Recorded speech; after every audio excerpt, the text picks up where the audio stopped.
From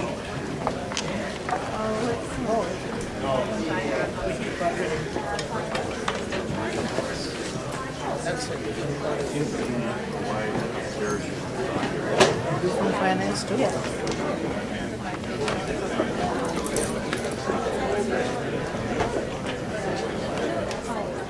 These pieces of legislation don't seem to be going anywhere fast.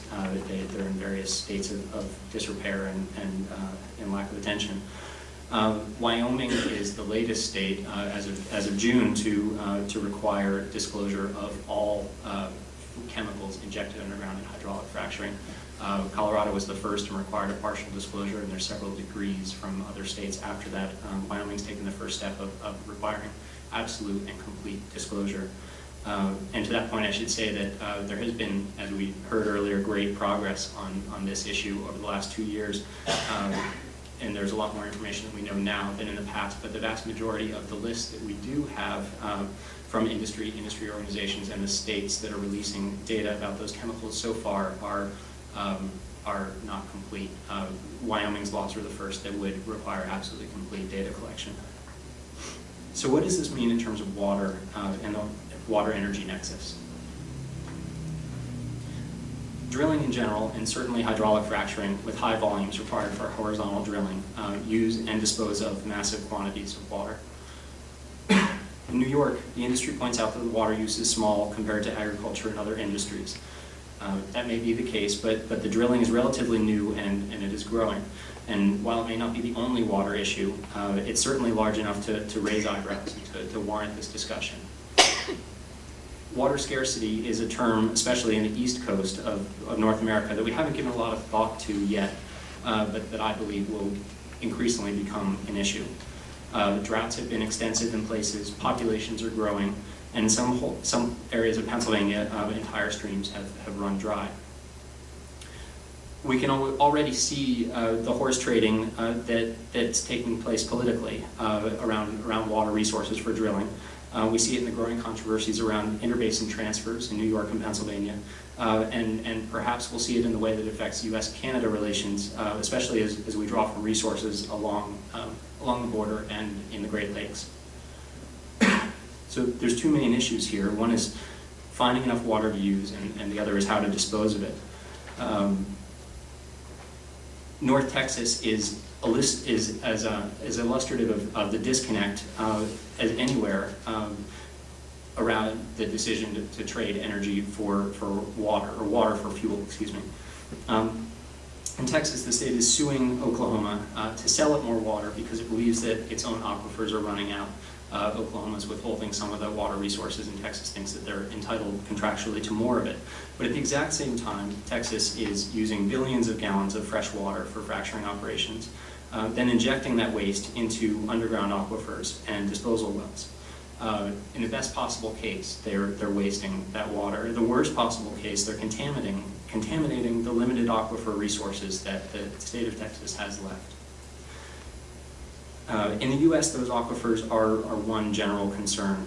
Right now, drinking water aquifer in the United States is defined, I believe, as having less than 10,000 parts per million of total dissolved solids, even though many communities in the United States go well below that. We heard earlier that deep water aquifers can be too saline. These and highly TDS waters can be dismissed as unusable. Therefore, the laws don't protect them from hydraulic fracturing and any other industrial process. However, what I'm hearing from the Environmental Protection Agency is that we need to begin planning for a change in definition in how we value our freshwater resources. That these resources that we dismiss as unusable today may eventually be used as drinking water, that our standards may change. In Wyoming, in Sublette County, a 28-mile stretch of a drinking water quality aquifer that's not presently a drinking water supply is tainted with benzene. And this isn't 1 or 2 wells, this is 88 wells across that 28-mile stretch. In both Dimmock, Pennsylvania and Pavilion, Wyoming, local governments there, these are two places where there's been extensive water well contamination that's been acknowledged and addressed at the state and in some cases the federal level. those municipalities are considering expanding municipal water supplies to those rural impacted areas because they can't confidently find usable water in the aquifers. Because the state of Pennsylvania doesn't think that it can drill a well into a natural aquifer anywhere close enough to Pennsylvania to provide drinking water to those residents. They're gonna build a $1 billion pipeline and pipe it in from 25 miles away. So this is not only extreme, this is extremely expensive. The other concern, of course, is surface waters. The Colorado River is affected by drilling from Wyoming through the state of Utah. It provides drinking water to 1 in 12 Americans and supports 15% of our agricultural croplands. On the East Coast, the Delaware and Susquehanna rivers are squarely through the Marcellus Shale area, together with the Catskill watershed that supplies New York City that we heard about earlier, provides drinking water for at least 15 million Americans. We may not know enough now to say that these systems are in grave danger.